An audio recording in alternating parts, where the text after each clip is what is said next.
Hey guys, welcome.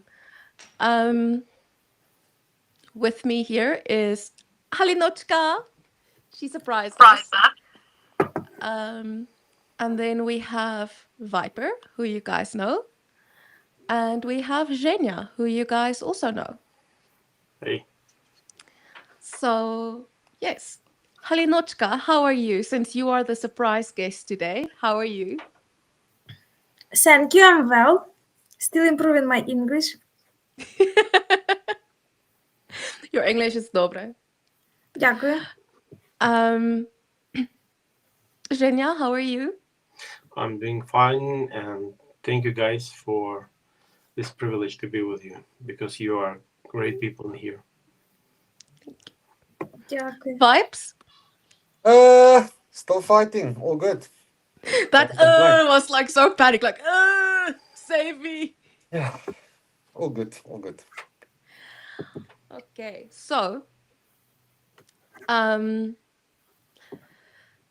today we are talking about drones. Okay. I was supposed to have a video ready for you guys, but then there was audio issues, so that will be uploaded at a later date. But it was Zhenya giving us a tour of drones and the different drones that the Russians use, and also the Queen Hornet that we fundraised for and everything. So that will be uploaded soon. But Viper, what is the situation like on the front With where drones. you are? With drones, yes, I have to swear a lot of words if I wanted to try and explain it. But pretty much, it's crazy. I mean, the amount of drones that our guys are facing is second to none. I think it's the most.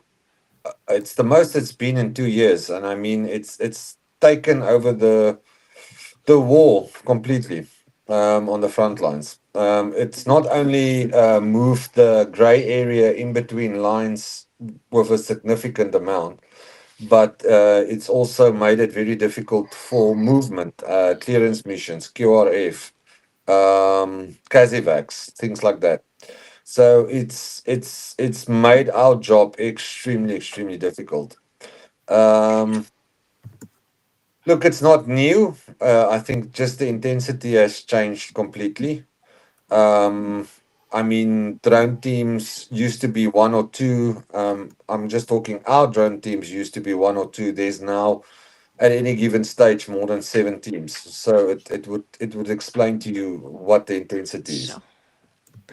And I remember I was on Rick's stream a while ago and we were discussing drones, and he said one of the guys there commented, and it's Fuzzy. You guys remember Fuzzy? He's often on Rick streams, and he actually said he wants drones to be gone. You know, and I feel like it's such a difficult thing because from our side, we use drones so that we do not have to use infantry. But the problem is, or as much infantry, but the problem is the Russians also have that technology. So, yeah. The case is that now infantry is the drones, reconnaissance is the drones, and there is no infantry without the drones, to say, because no war without infantry. But at this moment there is no war without drones, no operations, no movement. I mean, let's say in most of cases, not 100%, but and Viper may correct me or like make it more wide understandable for people. Yeah. So to explain what Zhenya is saying, and the thing still need people positions. But where we use fly run, that's non-existent at the moment. You cannot where the rotation schedule used to be maybe seven days in, 2 days off. You cannot rotate people on 7 days. So now they're spending 22, maybe 28 days on position. So you can imagine what the not only the psychological impact is of somebody being exposed to that harsh environment for such a long time, but also what the impact is keeping your alert levels for such a long time, living in that continuous stress in such a long time. So it's exponentially increased a lot of things, which obviously Elena can also speak about. But it made the war so much more difficult. And I mean, drones are literally doing supply runs for us. If there's a Kazivac at the moment, it's something that is done with people and drones together. It's a combination. It's not only just people anymore, because you cannot. I mean, we have fallen soldiers that's difficult to Kazivac, take their bodies back out because you literally can't get to them. As we've tried one instance of somebody that was 200, we tried probably 3 or 4 times, but we sustained so much injury that at the moment we were waiting for a ground drone to come in, and the ground drone literally evacuated that person's body. So that's reality. Yes, there's countermeasures. There is. But I mean, okay, let me put it this way. Are all the drones optic? Then is that's on the front line? No, it's not. But yeah, it can happen very quickly that the optic is there. So it makes it extremely difficult. Yeah, I remember with we bought you guys drone jammers, and you sent me a message. You're like, yeah, first day, like first rotation out, it dropped three FPVs and one Mavic, and then the next day I just get a message from you saying car's gone, FP fiber optic drone. And I'm Yeah. like, that is the reality that I want people, what that I want the viewers to understand as well. I have notes. Okay. Yeah, the one thing, Um, sorry, Yana, I that I am want to promoting here, then you can tell me. one thing. We have lost three vehicles in the last 2.5 months. That's what I wanted to say Two and first. a half 2.5 weeks, and we've lost one APC, armored personnel carrier. So that is reality at the moment. Yes, we are in probably the most difficult area, I think, in Ukraine at the moment. But touch wood, yeah. To explain it, we have lost two people in 11 months in Wolfchance area. We have lost four of my people, in the last 1.5 months in the area that we know. That's reality. And I can tell you that four people is one of the lowest numbers in Ukraine in this area. Yeah, it Yeah, is.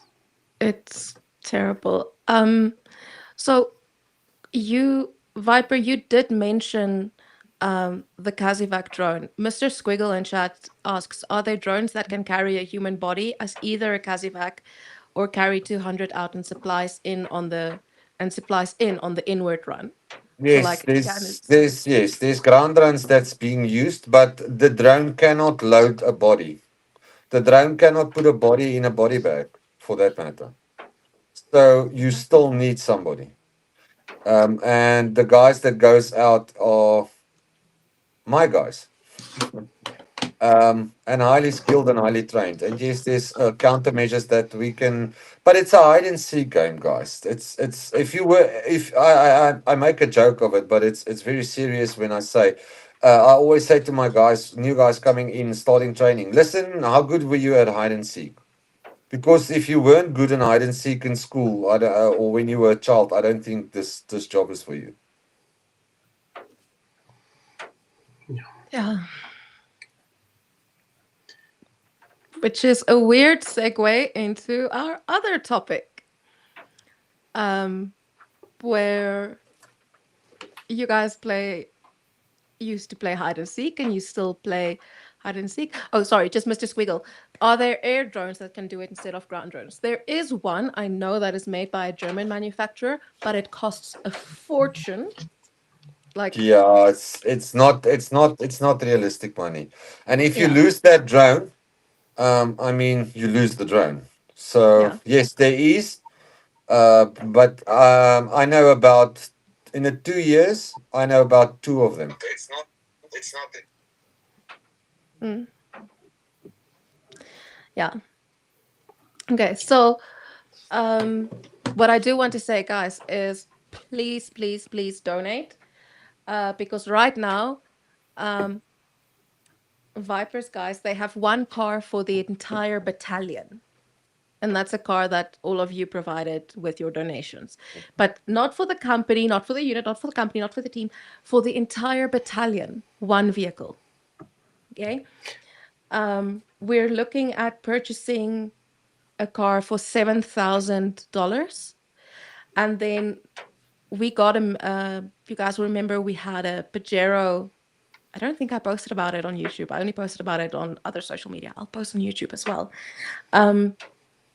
We bought a Pajero as well that went to the medical company, and the central diff is messed up. Let's just say that. So that will be about $600. So yeah, it's difficult. And earlier today, Halina and I had to turn down a request from another volunteer. She has 13 requests open at the moment, and she wanted to see if we can help with something. And we had to say, look, we're sorry, we can't, because we do not have the capacity. So please, if you guys are able to chip in, like, even if it is like $3, it makes such a difference. So please, please, please, please, and please also like share this and like bug people to please donate. So one of the things that I want to say is, and that's also part of what we're going to discuss in this stream, is Viper, you mentioned that you tell the guys that you hope they were good at playing hide and seek. Okay. Zhenya sent me a textbook a while ago, a Russian textbook for grade 8 and 9 on unmanned systems, where they're teaching children in school how to fly drones. And I worked through it. I didn't work through it.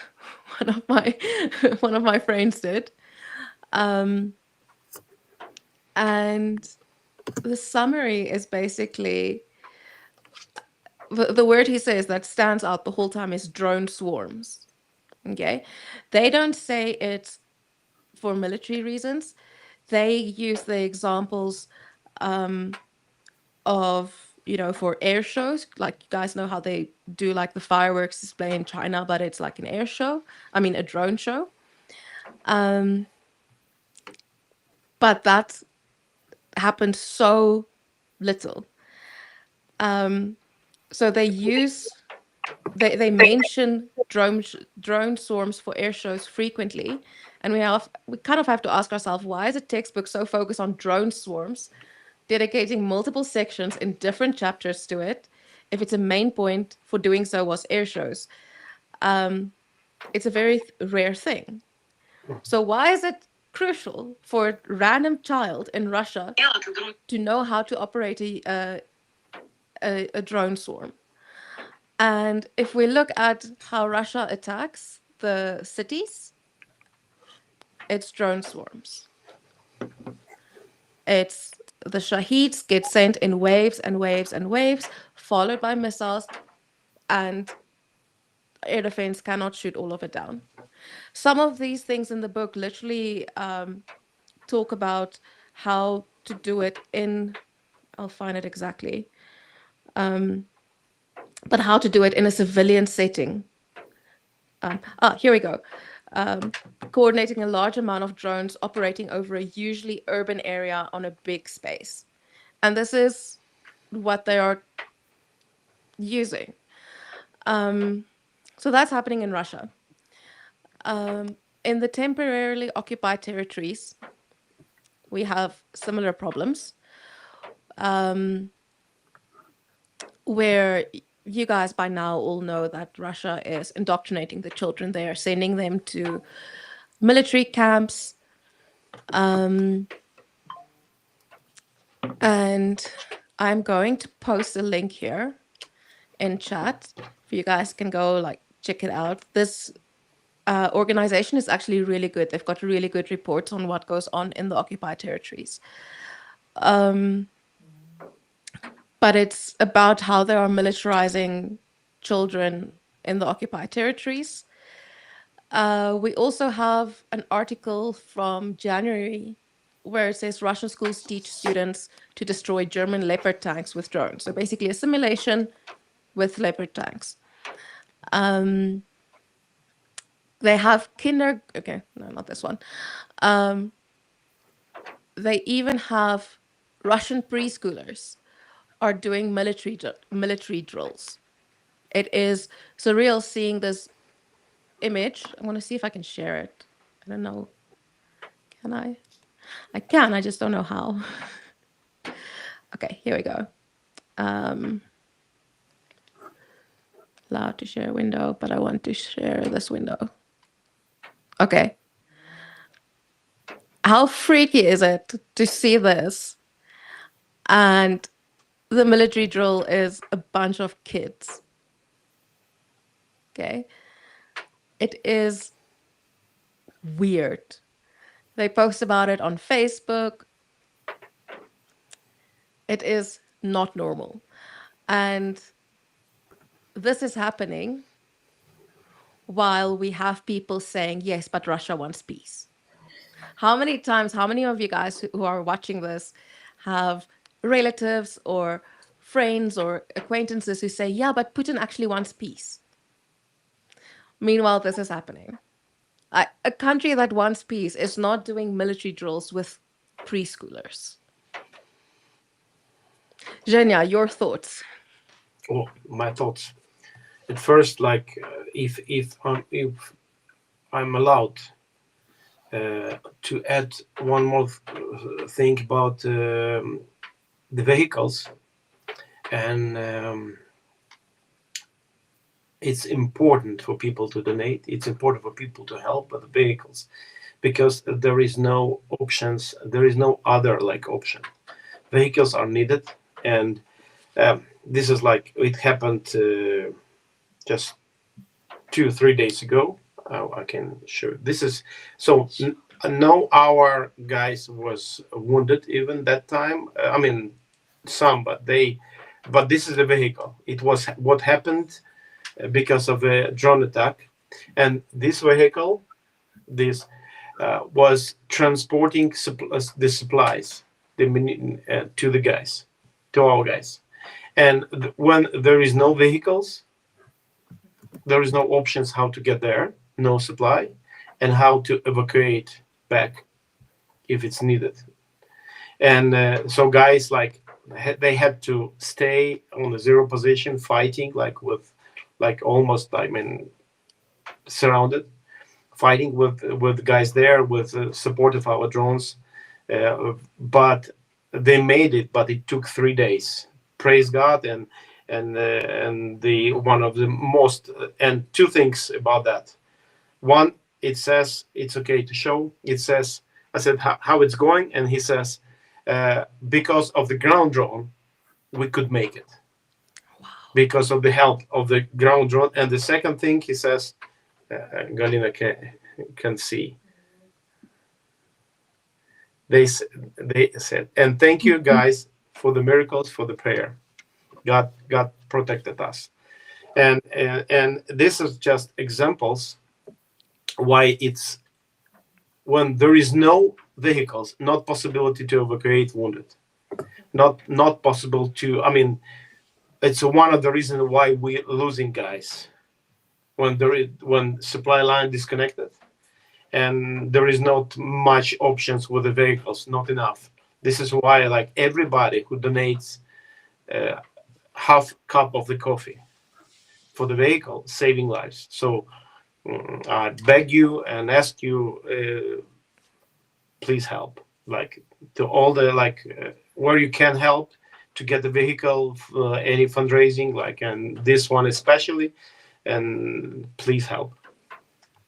It's I, important. if I can add, Jana, because I know a lot of people always ask, but yeah, you, but Your mic's a bit funny. Can you just check? yeah, Talk? do that better. Not okay. Yeah. Let Okay, me. now it's good. Now it's good. It was just fuzzing in and out a bit. So if you, so most of the guys always ask, yeah, but you are supplied with a. Can you use another mic? This one's bugging. Let me go out and go in again. Now it's working again. Okay, I'll sit still. Yeah, working. Please. Thank you. Okay, so most people ask, but you are supplied with armored personnel carriers. Viper, different mic, please. It's Okay, the question people may ask. Sorry, I don't know what our friend mentioned. And try. I mean, I think he will get back soon. But people may ask. People who don't feel the war. Let's say the way the guys there feel. Okay, maybe you plan wrong way the operations. Maybe you have a wrong vehicle. Why not to buy a armored vehicle, for example? Mhm. Okay, go on, Viper. Sorry, yeah, now better. No, no, not really. Come on, there's No. internet connection. Sorry, guys, it might be internet or something, and then the rest Okay, is then just continue talking. We'll. So yeah, but most people normally ask, but hey, you get supplied by armored personnel carriers, and yes, we do. We build them. The Kazakh is built here, but we cannot use them. And then they say, yeah, but why you can't use it? Because if the Russian reconnaissance drones see a $500,000 thing rolling down the street, what do you think they're gonna do? That is why we don't use them and use pickups and things like that. Also, the armored personnel carriers can't run at 120 on a dirt road. They can maybe do 70 or if they push it 75. The FPV speed is up to for optic fiber drone is up to 100 kilometers an hour. So there's just no chance you're gonna outdrive it. So, and I can guarantee you, it's one strike to immobilize it because in any vehicle there is always a weak spot, and then and as soon as they immobilize it, I can guarantee you they won't stop until that is burnt to the crisp. And I can just speak out of personal experience.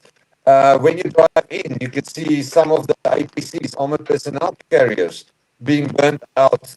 We drive past 4 or 5 if we go to production. So, Sure. and we lost one again. We lost one Yeah, you lost one. Yeah. because we didn't have a choice. We had to use it. So yeah. Yeah. Um. And coming back, sorry for mm, the how Russians preparing their future generation for the drone wars, like bringing them it's on a plate as an agriculture project or just new technologies project, or it's interesting to know and making it like a must-have part of the program in the school. We need to remember this is the future generation. They raising them up with that mindset, making the drone like the subject like well known for them subject, quite well filled. We don't know the program like they plan to do, but for the whole world, I mean the whole world needs to understand, and people who, I mean, really not yet do not see that picture yet. Russians preparing for the war. They're not learning how to to work. Like, I mean, so they do not pay attention of the guys like, I mean, in their schools for medicine, additional lessons for about like, I don't know, preparing them for being good doctors, or preparing them I mean being a scientist, they're preparing a warriors, and Yeah. for which war?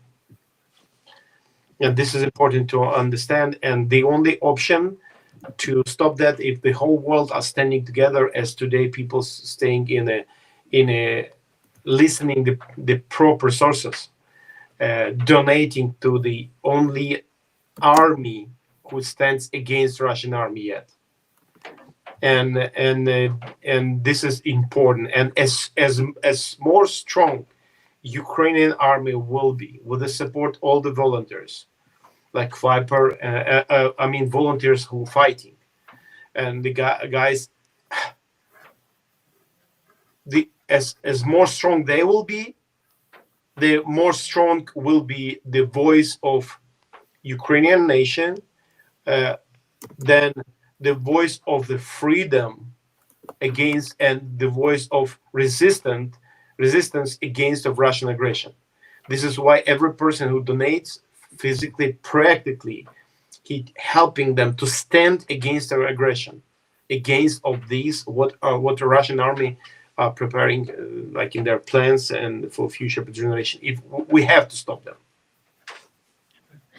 I want to add on to that because this is Lithuania. Okay. Um, it says Lithuania trains children in drone skills. And the caption from the person who tweeted this just said, when your neighbor is Russia. So we all know that there are people who will argue about anything. So if let me get this. If we look at it, has Lithuania invaded anyone? No. Have they been invaded in the past? Yes. Okay, well, let's not go back to the Polish-Lithuanian Commonwealth. Let's not go that far back into history. But if we look at it right now, Russia is invading. It is doing this to fuel an ongoing war with war crimes. And for Lithuania, it's a theoretical exercise because Lithuania is not at war. So that is something that you guys also need to understand is, on the one hand, yes, Russia is already preparing it and already doing this. But how are we, like, how is the rest of the world preparing to counter it? That is, I think, a big thing that we're sitting with, and we don't have an answer to that. I don't see that many people focusing on how to resolve this. A lot of world leaders still think, no, we can just speak to Putin. The Russian opposition believes that Putin is the problem, and I'm like, no. Anyway, so yeah, Ukraine Just needs to be armed so that Sorry, Viper, just go ahead. sorry to answer a little bit, Jana. There has been and there will continuously be Ukrainian soldiers that does training with German, Lithuanian, Swedish military. So I think from the Slavic states and that The area, it's Baltics. the Baltics, yes, and Scandinavian countries, yes, for sure. Um, but we've seen it now that even countries like the UK, countries like Germany, countries like European Union, are trying more integrating and bringing in Ukrainians to teach about how it looks in reality. But again, even I have a lot, not a lot. I always say to my guys, forget what you've seen on YouTube. On for instance, Azov assault. That's not reality anymore. That vehicle wouldn't have even come 15 kilometers from the line, and it would have been blown up. So forget all that. Imagine it's a simple thing. Zenya, you would remember when you met me the first time, you and Greg brought me a sugar cube. Mhm. So for the listeners that doesn't know, or the people that doesn't know what a sugar cube is, It's literally a frequency hunter that tells you within a certain range, there's a drone. It picks up the radio signal. Okay, and it goes beep, beep, beep, beep. Yeah, and then you know. We literally cannot use that. Helena and I had a chat, and she said to me, "Love, there's this new one. It's the mace. It can range." I said to Love, if you want your husband to be deaf, then get me one of them because I tell you what, the only place that we can use it is when we go to Polygon, which is maybe 40 or 50 kilometers from the front line, to see if there's any reconnaissance drones or things like that. That's where we can use it now. You literally can't use that thing when you're infiltrating because it makes you crazy. It just doesn't stop beeping. You literally switch it off because it doesn't stop. And I know, Zhenya, we spoke a while ago um, about ways to counter drones. And you mentioned something about the frequencies Russians use, um, and how they kind of copy ours. Oh, Yeah. yeah, like it works both ways, and Viper may tell more about it, but it's a fight, it's an open war, and like for example, if our guys like moving to like in the beginning, let's say almost beginning, there were the main main frequencies being used, or almost the biggest part of FPVs like drones were using 915 about that megahertz, then back. Then surely our guys like both sides realized it. They found that okay, it should be electronic warfare system with jamming that signal, creating as let's say the radio noise, frequency noise, and it just stops possibility to control and the drone and then it goes like video signal goes usually on other frequencies, and it works non-stop. Like for example, when our guys started to use, for example, 2.4 gigahertz, uh, and surely our guys keep that corridor, that frequencies or air, let's say, free from jamming, because otherwise we will shoot down on drones. Russians does the same because like we don't want to shoot down our drones, and it moving there and back. There is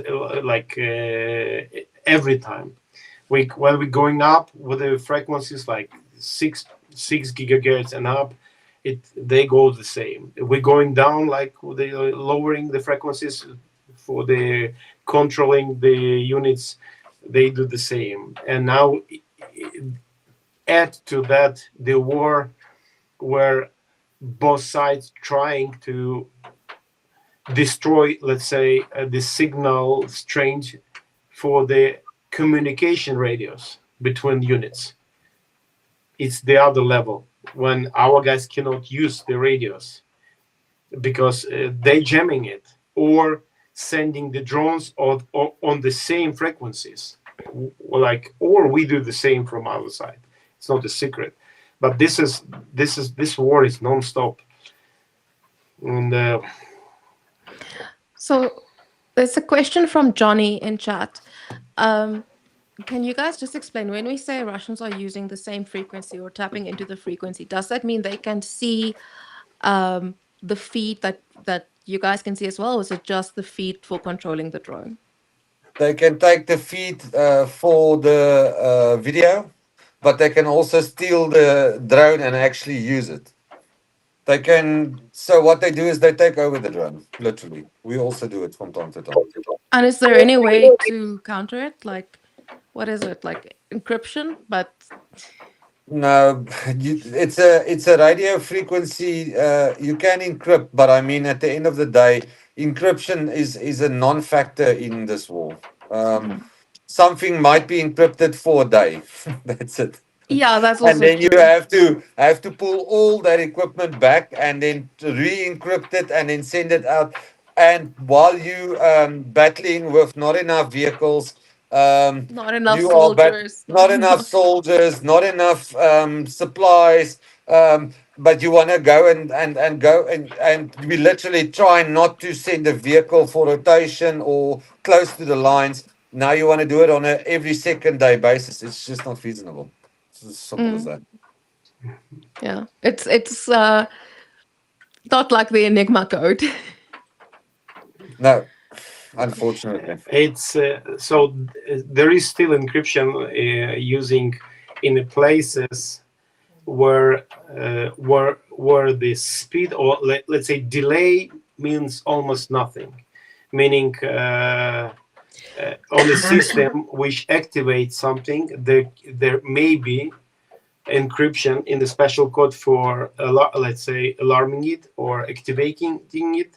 So there is a special electronic keys they programming, but in that case there is some, let's say, electronic keys or encryption, but when it goes about the drone, the flying, you cannot wait 20 seconds until the next move.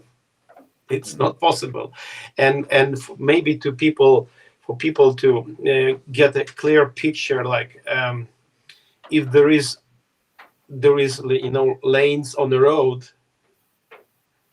it's like a frequency, like frequency frequency our guys using, meaning uh, if there is only like one right lane is free for driving, you can use that, and doesn't mean how, like, would you driving on motorcycle or like Formula One. If it's free, you can use it. If it's blocked, doesn't matter how cool, like, let's say like the drone you have.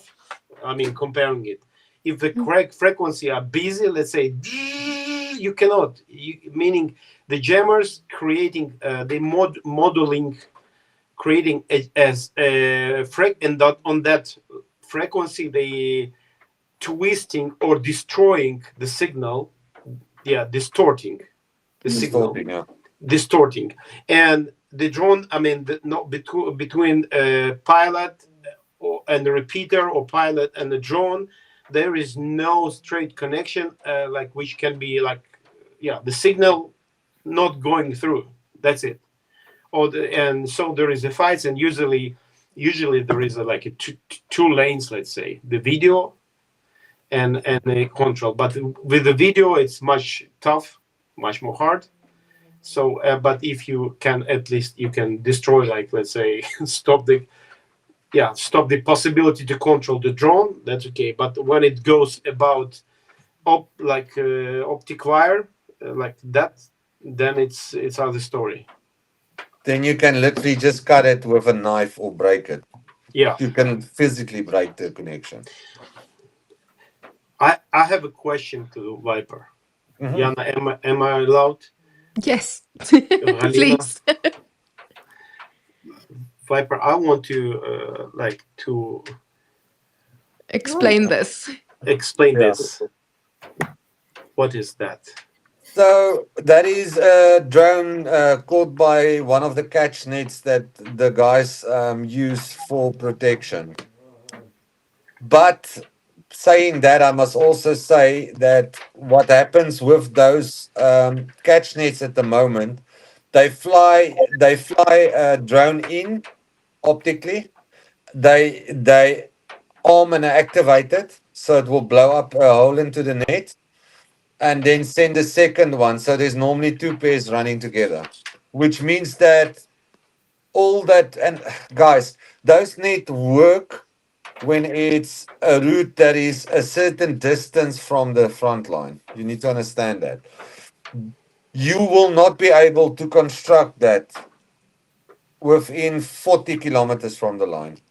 Maybe 40, but I can guarantee you when you get closer than 20 kilometers, there's no way you're going to construct that. You're going to be dead way before you get up one pole. This is the example you mean. This is Yeah, about 20 30 kilometers, and in the next day it was attacked. yeah, This exactly the same place. yeah. And I can tell you the skill level of the guys are good. The guys that flies drone, if they used to take the net and only make a canopy. Then it would dip and fly in from underneath. Then they brought it down, but didn't bring it down. They left about a half a meter space. Then the drone operators would literally go under that half a meter space. Now they're making them completely closed. But again, like I say, they will go in, activate, open a hole, and then start attacking again. The Yeah. best countermeasure for optic, best, is to eliminate the operator. That's how you get the optic drones to stop flying. Just Johnny has a follow-up question to the encryption one, where he says encryption in, for example, Facebook Messenger is instant, but I guess the drones aren't powerful enough computer-wise. Yeah. Again, if we had to get the CPU power to be able to encrypt it to a 128-bit level, sorry, I'm nerding out a bit now. Mhm. That's why you're here. Yeah, if we were able to do a 128-bit encryption, and had to have the CPU power to run that encryption, that drone will cost such a huge amount of money. And also, inherently, people must understand that drones like the drone that Zhenya showed, which is a quadcopter as we know it, inherently is not aerodynamic.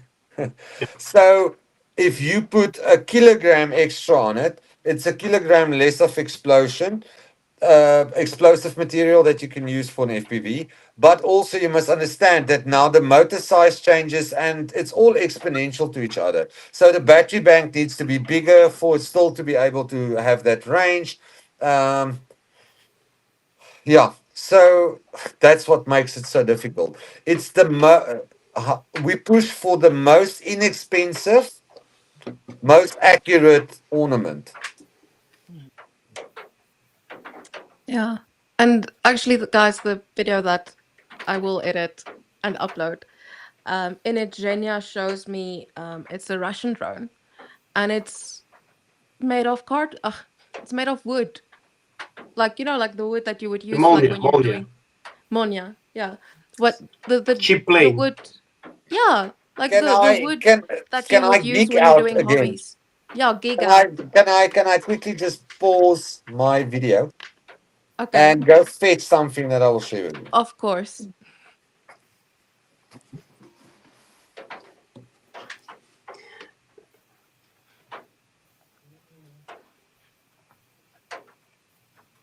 Yeah, so guys, it's literally like the type of wood that you would buy at a hobby store. That's the type of wood that these drones are built from. Yeah, let me stick in. Is it Mm-hmm. okay? Have you seen this? Oh, sorry. No, Again. no, not this one. This one. Okay. No. Sorry for that. Wow. Do you Yes, know I've what is seen that? that, Okay. and I know Go what it ahead. is. What is it? So, guys, just quickly, this is Oh, like yes. a FPV, yeah, that we print, and it will get its Water motor printer. here, and it will literally carry a 2 kilogram payload. And this thing, even manufactured, is about $300, $350. That's it. That's what it costs. And I can guarantee you, we are busy with some development stuff, which is nice. Zhenya know about it. Halina obviously knows about it, and Jana knows about it. But I can't share what we're busy with. But yeah, when this is what we do. We literally go for the cheapest. I mean, I can show you the camera. That camera is, it must just do recognition. That's all it needs to do. It's not even again for picture quality. So yeah, that's the Yeah. stuff we do. And guys, that was printed with a 3D printer that your donations bought. So thank you for all of that. You are And helping with the R&D of this. and Yeah. I want a Okay. couple words about Yes. this. Okay. So that's a autonomous. Zhenya, that was actually done in Russia. It Yes. was launched in. It was launched about 2 months ago at Hmm. a yeah, yes. Hmm. So it's a dome that they utilize for artificial intelligence to actually fly a drone completely autonomous. Using Russian new coverage, let's say, Yeah, a uh, new coverage. Yeah, new coverage analog, let's say, as a like, or no, not analog, their own. Uh, their own digital network. yes. It's yeah. So it's not okay. We're not allowed to say it, but it's not the ex South African that's now American, or it's their own. It's not Space Karen's network. It's No, a It's a different one. satellite, I would say, yeah, type. Yeah. it's satellite link, It's but it's satellite it's thing. it's done internal their satellites, not Mm, using the medium range satellite systems that we've got currently. Mhm. yeah. Um, actually, I don't know if you guys are the best people to speak to. It would probably be better if we asked Halinochka, if we ask Vova. But maybe you guys know Zhenya, maybe you know. The Shahid that's uh, Russia has now upgraded the Shahid to have fragmentation airburst warheads. They're using cluster munition on it. Yeah. Yeah, we know that. So has that been going on for a while? Because they only posted about it on like yesterday. But I think we already had that conversation with Vova when we were in Kharkiv, right, Halia? Remember quickly, Yana, can you remember I showed you photos that I took in Kharkiv? Yeah, Can you remember there was I took a specific photo of the street. I will find it. That photo I've taken from the street. That's cluster Uh-huh. munition. That's cluster munition that does that. Now that was taken more than a year ago, year and a half ago. Yeah. So it's not new news, and that's kind of my Hmm. thing that I sometimes get with, and you guys should realize, like, a lot of times you see something in the news and it will be like, oh, this is new. It's like, no, it's not new. I Okay, can add Viper, can I point. show this? One moment. Viper, can I? Is it okay if I show the Yeah, photo? yeah, yeah, it's Let me public guys show knowledge. you this. Um,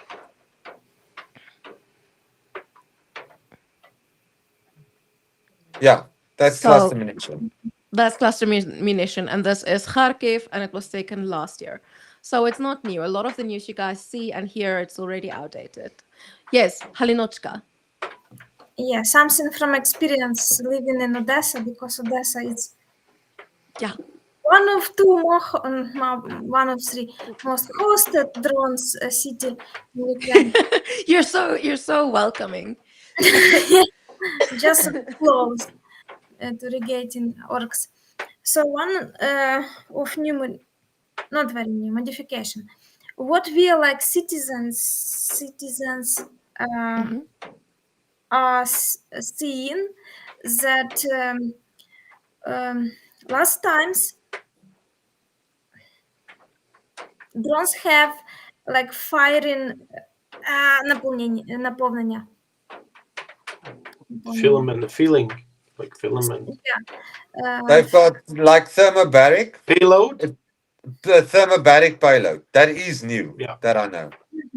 So when drone come to civilian building, previously we understood that we can cover under two walls, and it's like normal to be saved. Yeah, normal to be saved.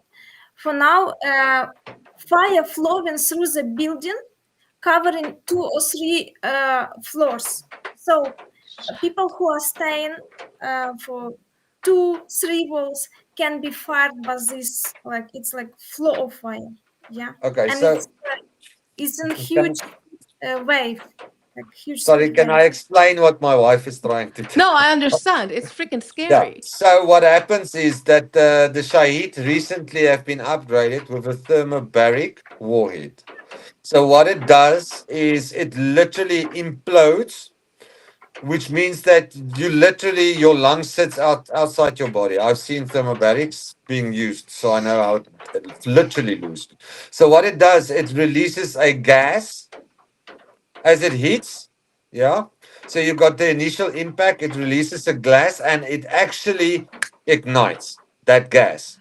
If it ignites that gas, it pulls all the oxygen out of that area, which literally, so it's fire, but it's also literally putting your insides out. That's what it does. Mhm. Thermobaric. So you just can imagine for whom were for which reason were prepared these drones, because for heating industrial or something like military stuff, explosion will be more useful, yeah, but for civilian like this. It's terrifying. And what I've just learned is my previous method when I was in Ukraine about hiding behind two walls or sitting in the corridor. Halidoshka, now we need to go to the shelter. No, just now we're just praying. Oh, we're just praying. Okay. And going Thanks. to the shelter. Yes, everyone else listening to this, please go to the shelter. Halina will not, but um yeah, so Adam Rounds in chat says thermobarics are nasty and people think nukes are necessary. You don't need nukes. That's what he says. Um so yeah, it sounds horrific and it's I wanted to ask, like, is there any legislation preventing this? And I was like, Of wait, we're talking course, it's about. a war Then I was, yeah. Then crime. I was like, It's we're it, talking about it's Russia.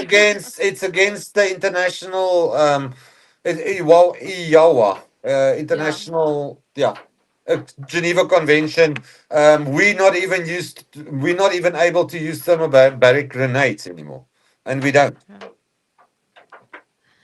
But yeah, then I remembered we're talking about Russia, and they Yeah, don't that care. I have a laugh always when I do my training. I've got Yeah. a day that I spent on international law, and then it's like, Hmm. okay, guys, because it's people always try to make it a gray area, but it's very black and white. Actually, it's very straightforward. And then I always laugh because then they say, and at the end of it, I say, okay, so whatever you heard now, your adversary, the pederast, never does any of this. It's non-existent. It's not. They bomb churches. They bomb civilians. They bomb medical centers. They actually look for paramedics or combat medics. So, guys, but we will keep it. We will keep because we are. And then they say, yeah, but if they can fight like that, why don't we fight like that? Because we humans, we're not orcs, and we keep to rules and regulations. Because guess what? Otherwise, you become just like they are, and that will never be for sure. Not. Yeah. Actually, I'm searching for a tweet I saw a while ago, um, where it is a Ukrainian guy. I'll find it and I'll post it in our Discord. It's a Ukrainian guy who said he was lecturing somewhere and like abroad, and the people said maybe if uh, Ukrainians know their rights as prisoners of wars, it might be better for them. And he was just like, you can't. Russia doesn't give a crap about what are you going to do. Like, sorry, Russian Ivan, you can't do that. I know my rights. It doesn't work like that, you know. But Viper, I honestly think, uh, you know, the way, yeah, like, is it difficult to enforce that standard of No, hey, no, okay. it's not because it's written. It's solid. No, It's I not know that. negotiable. It's not, and you can ask any of my guys. Um, It's very simple. I will personally get you locked up, and I will personally make sure that you go and join the Russians in the prison that you've captured. And I can promise you it's not going to be pretty. Sorry, I see Lisa asked me. So Ukraine follows Geneva Convention, but Russia does not. So, so does that give the Russians advantage? Lisa, no, because if he's got a gun and I've got a gun, it's even Stevens. But it makes it difficult for us Like we've in our previous area of operations, in one day captured 14 of them. Now you can think at the logistics that we have to put in place to take those 14 guys safely from zero all the way to safe. And I can guarantee you, if you do have POWs, which they will know about, they will not stop trying to kill them because they know that the information and the intelligence that we're going to get from that guy is going to be very valuable for us.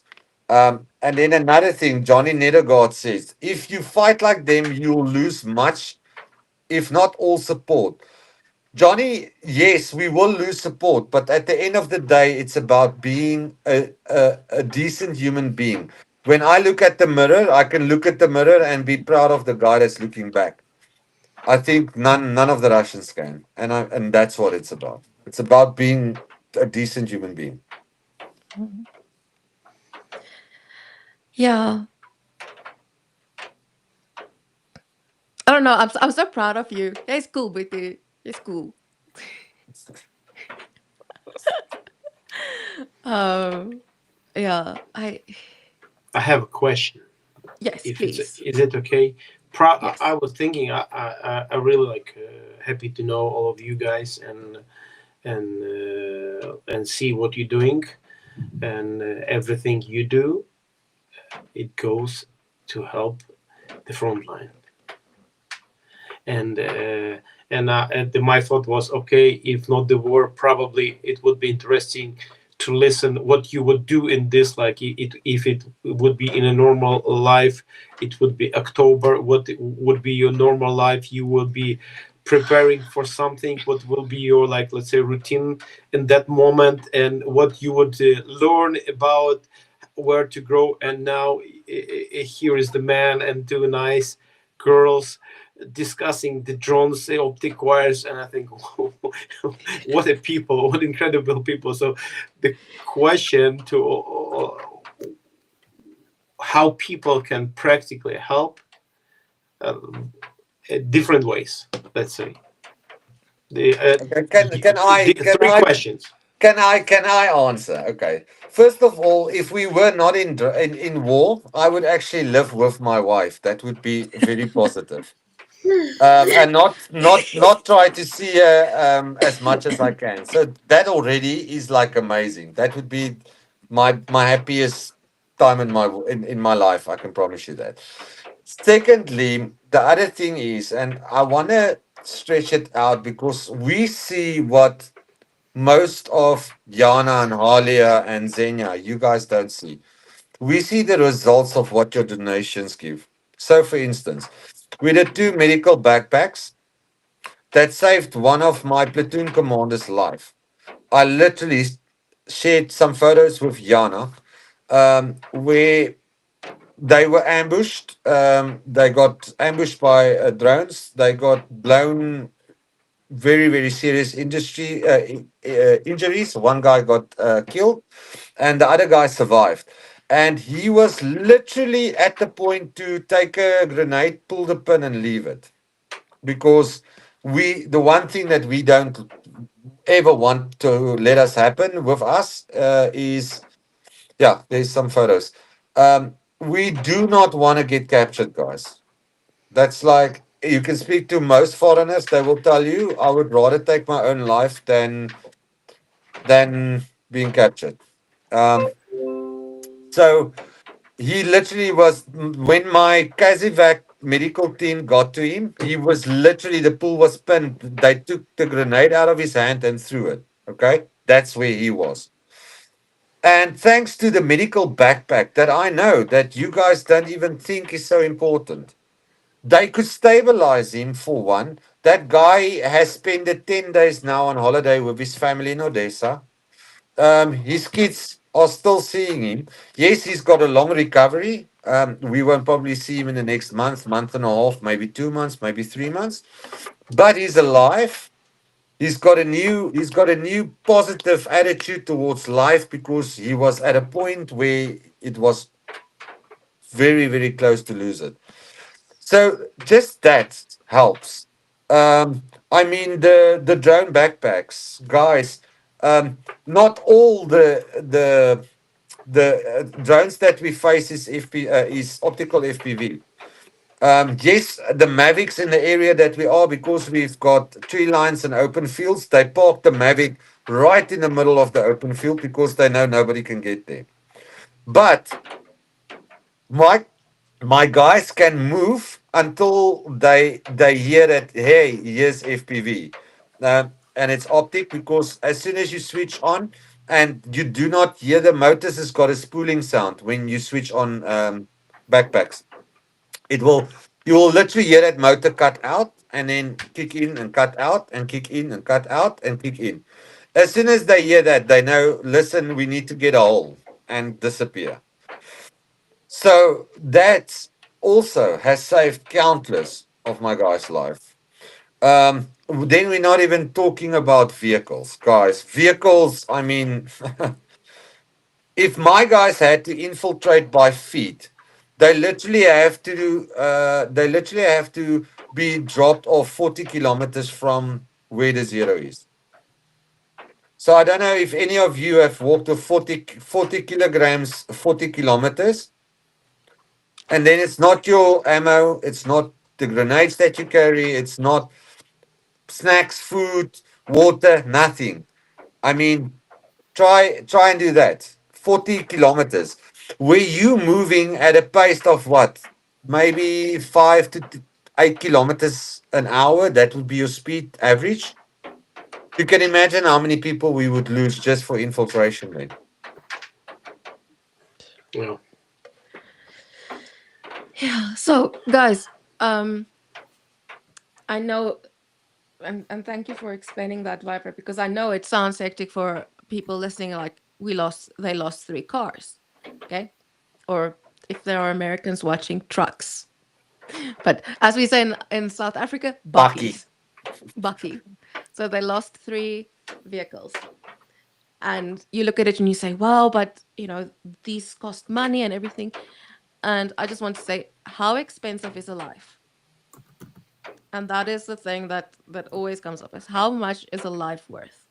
And Um, yeah, sorry, I just want to also, the guys always say, oh, yeah, but I donate to NAFO and NAFO is doing vehicles. That's their speciality. Yeah, if I ask NAFO, and I have, and I've got a good relationship with them, for vehicle, guess what? They said the quickest we can help you is in 4 months. Okay, so what? Yeah. Am I going to leave? Am I going to leave 47 of my guys on the front line for 3 4 months? Is that how it's going to work? Yeah. It's not realistic. no. So that is where small organizations like us, like Zhenya, that's where we come in. So yes, I know we are not as big as NAFO. We don't help as many companies, units. Are you blaming yourself for that? No, I'm also just want to explain, because they're so big and trying to help so many people, you lose your effectivity. Yeah. Yes, I understand they do 500 600 vehicles, but you can imagine that they can just produce so much vehicles a month, and because they try to help everybody, they're not effective time wise to be able to assist. I Yeah. mean, Jana, the last pickup we bought here in Ukraine, from Ukraine in Ukraine, because we literally didn't have time to wait for an auction to finish and then to bring the vehicle here and then to repair the vehicle, then to get the 4x4 suspension in, to get it serviced, get it. We didn't have that time. Yeah. Guys, so just what Viper is referring to, usually we buy our vehicles on auction in the UK. They get fixed up. We have a volunteer who drives it over. We have another volunteer who drives it over to Poland. We have another volunteer who drives it from Poland to Lviv.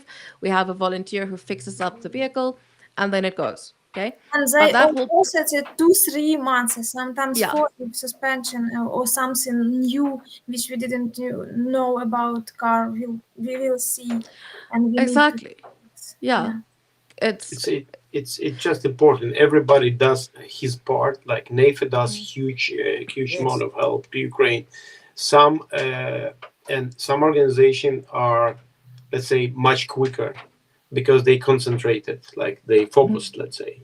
They focused on helping that, preparing, and it's important to have like a lot of NAFA, a lot of small range, a lot of focused organization who we helping that unit. We're helping this battalion, and by this it's important. It's for guys. It's a big encouragement. There is someone who not just remember about us time to time, once in a while, but they're staying with us. This is important to feel for the guys. Like, okay, we have this.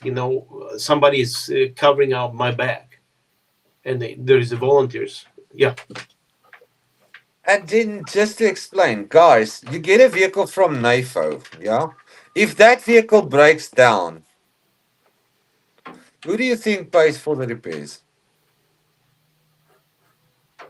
This guy, yeah?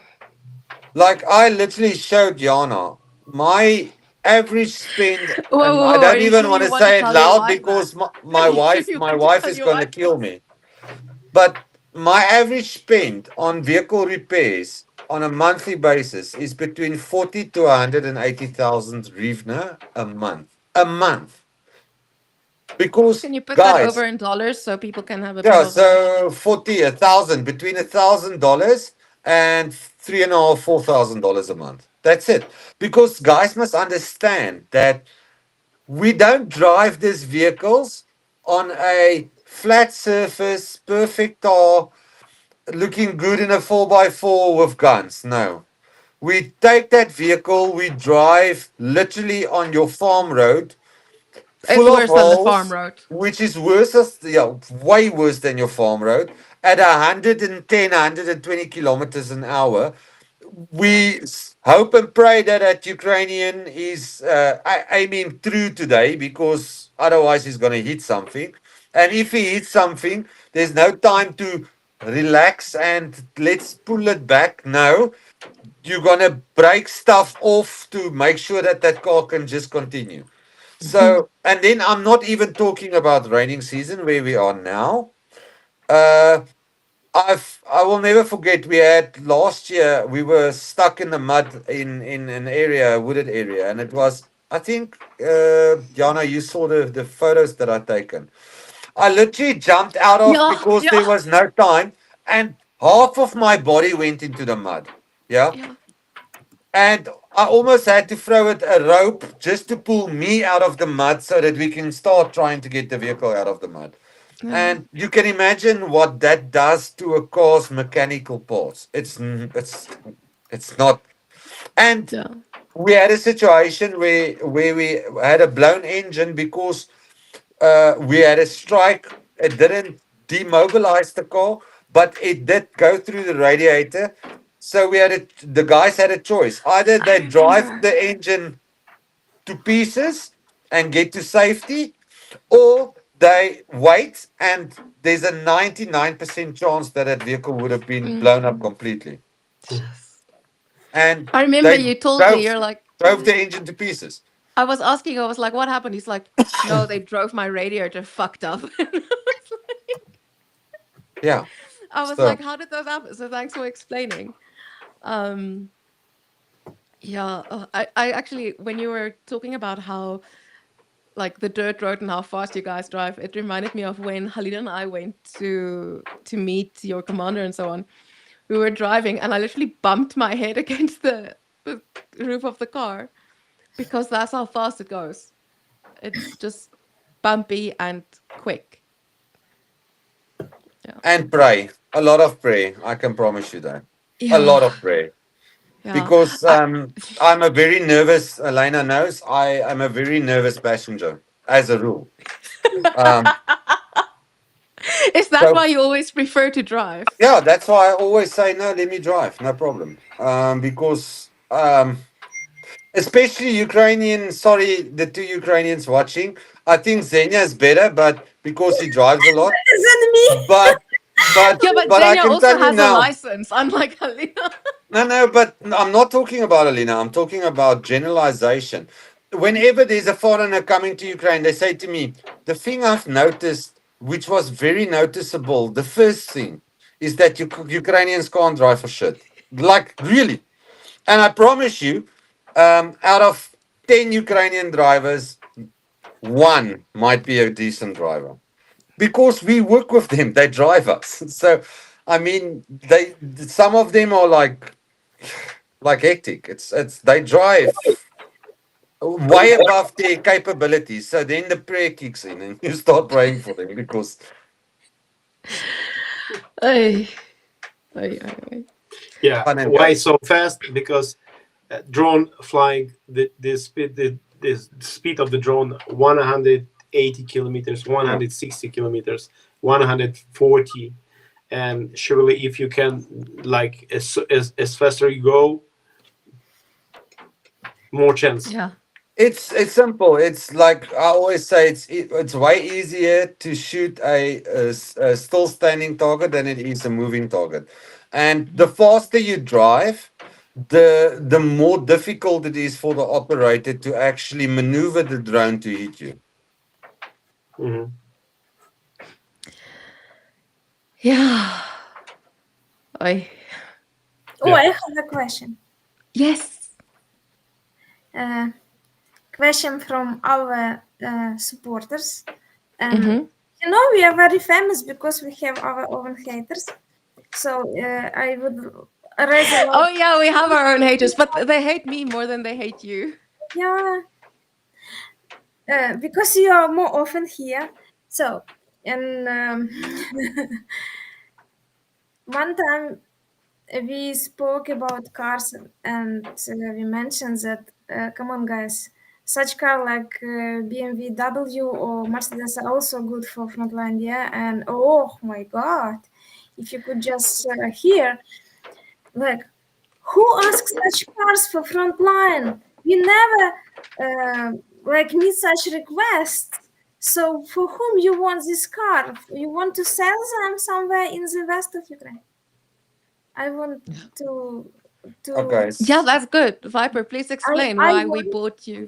I Yeah, want Oh, guys, people we want to know. look good while we're driving in our kit. It's no, guys. It's because the Mercedes is such a high quality vehicle.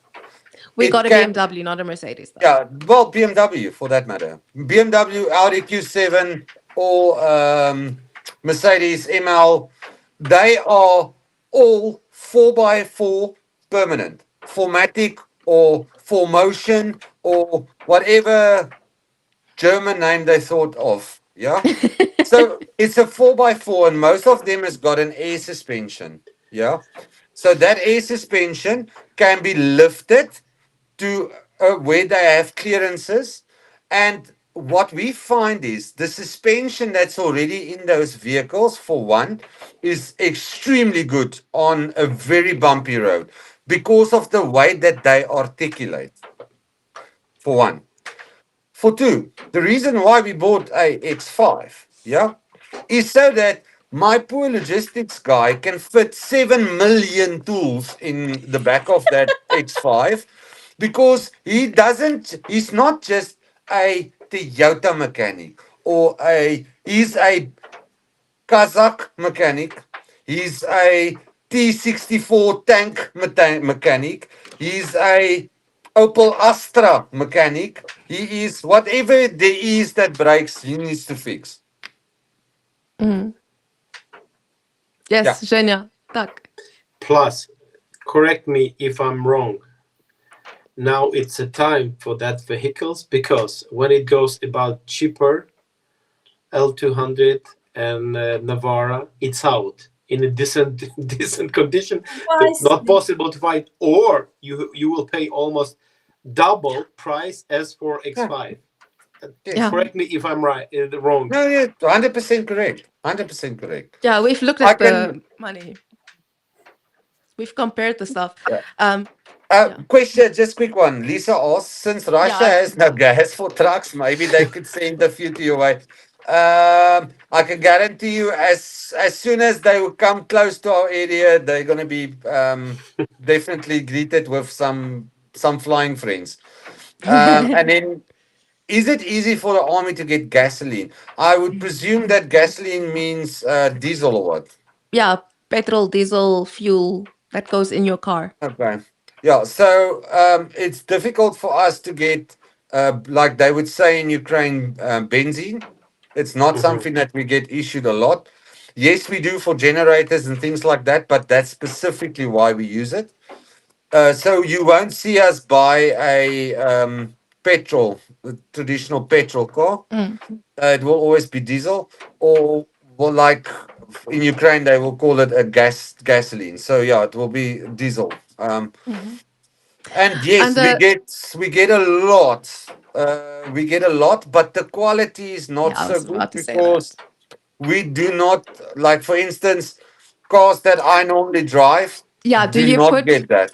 do you put ZSU diesel in your No. cars? Because you'll have to change the diesel filter probably every week. And you need to make sure that there's no.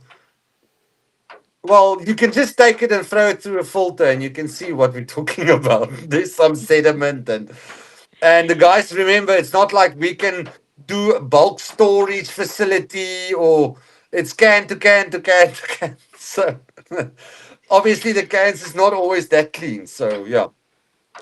Yeah. Ay.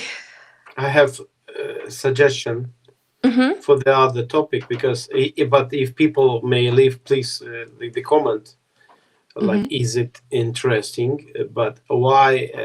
Like to discuss that topic, Viper mentioning, or all of us time to time mentioning, why this war is so wrong, why this military are so wrong. They're using own money for everything, repairing the cars they driving, and filling, buying the gas, uh, the food. Doesn't mean that army doesn't supply in like supply zero or something, because a lot of question around it, and for people it's not easy to get a real picture why it's happening here that way. Why sometimes like volunteers are supplying the thermals for guys, or like these drone jammer detectors and so on. So like the question, I think it may be a good idea if people like maybe interesting, because there is a lot of things are hidden. Yes, please tell. I mean, like maybe other time, like I mean, Oh, not Yeah, now. not yeah, now. no, Okay. that's gonna be a stream by itself. I can promise you that. Okay. We'll do that. I'll make a note of it. Um,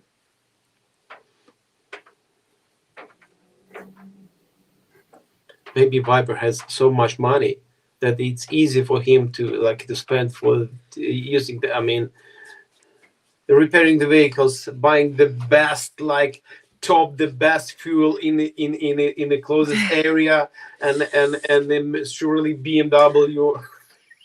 Zhenya, Viper, tell Zhenya who paid for the repairs of the vehicles. What, in the battalion? Yeah, some, some, yeah, Some, some, and that's the thing. It was just to fix the engine, guys. yeah. Just to fix the engine.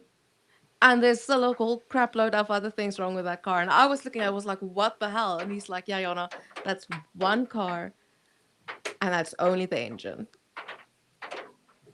So if you guys follow any Ukrainians on social media, you will see they constantly have those who are actively involved in supporting Ukraine constantly have they post monobank jars for vehicle repairs. It's a constant thing. Hmm. Yeah. Um, yeah. So Lisa says Ukraine is a small country in the third year of war. Technically since 2014, so we're a bit longer than 3 years. So the army can't provide everything, but I think that's a good thing, Zhenya. We can have another stream, and then you can tell all of us why we are needed, make us feel validated. I Just can one. No, just one. go. Sorry, Zenya. One thing. Um, like for instance, a drone jamming backpack. Mhm. You can imagine how many positions there is in 1,000 kilometer front line. So now you can imagine They are deploying, say, for instance, 1 million of the backpacks. By the time that they finish deploying 1 million backpacks, the technology has probably changed 9 times. Mhm. So trying to keep up with this war, it would be like learning the ABC, but we change the ABC every 2 days to different things. Yeah. It's Mhm. it's it's just impossible. So we make a plan. That's how we do it. Yeah. So, okay. Do you guys have anything else you want to add? Anything Me, else you want to us. say? Thank you. Stuck. I Oh, want first. Yeah. first, I also want to say, guys, Zhenya's PayPal is in the description. Okay. If you want to support Zhenya and his work and his organization, the only way to make sure the money gets to him quickly is to use his own PayPal. Okay.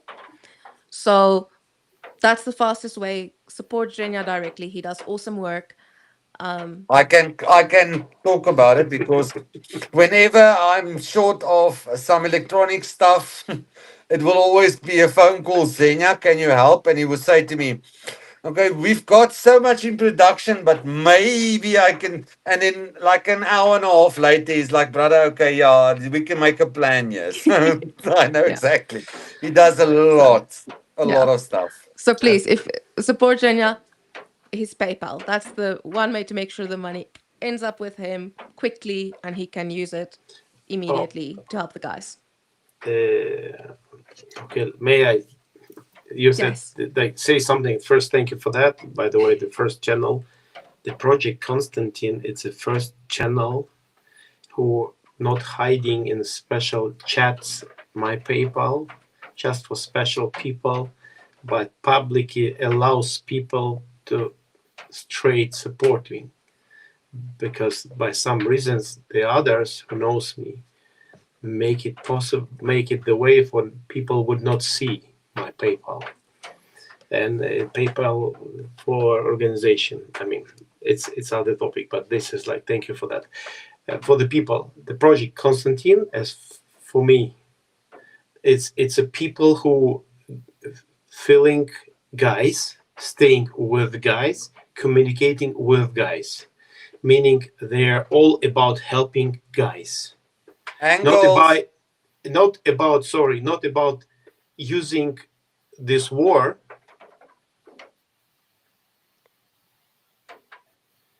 It's and sometimes remember about guys, but they work.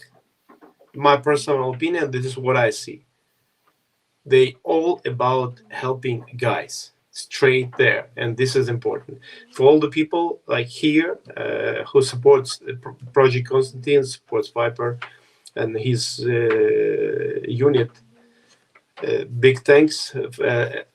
Me as a Ukrainian, who since 2014 time to time helping army, and it's a big respect and a big thanks from all the people whose life was saved, whose fathers got back still alive, whose parents see that their sons who fighting still there, strong and staying strong, because of the people who stands behind. So thank you for all who supports Project Constantine, all the projects. So thank you for that.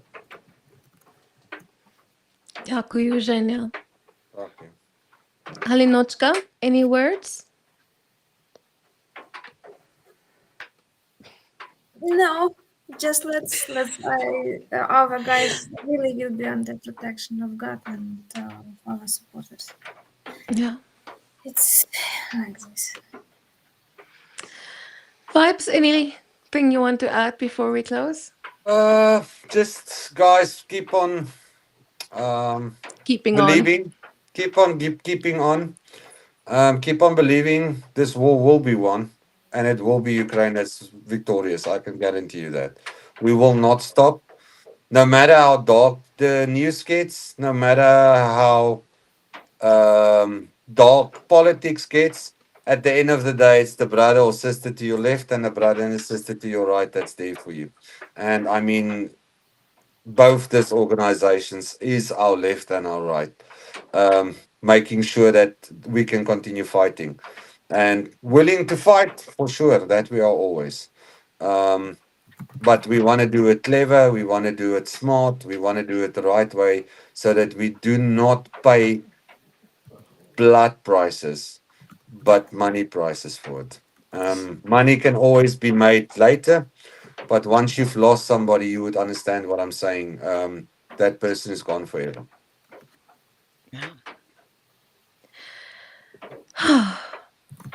Yeah. So thank you. I think our maximum we had was 14 viewers. So, but we can't count Who us, made it which it does. until the end? They're heroes.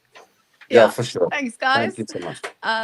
Thank you all for being here. Thank you for the super chats. It was R and Johnny. Johnny, I did not give you a shout out when you donated. So thank you very much.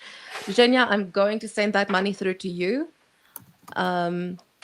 right after the stream. I am going to just work out the 30% that YouTube takes and send you the rest. So I'll send you that.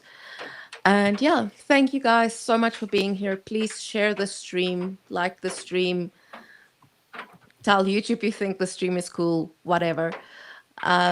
Yeah, thank you so much, guys. And have an awesome evening or day, wherever you are. Have an awesome one.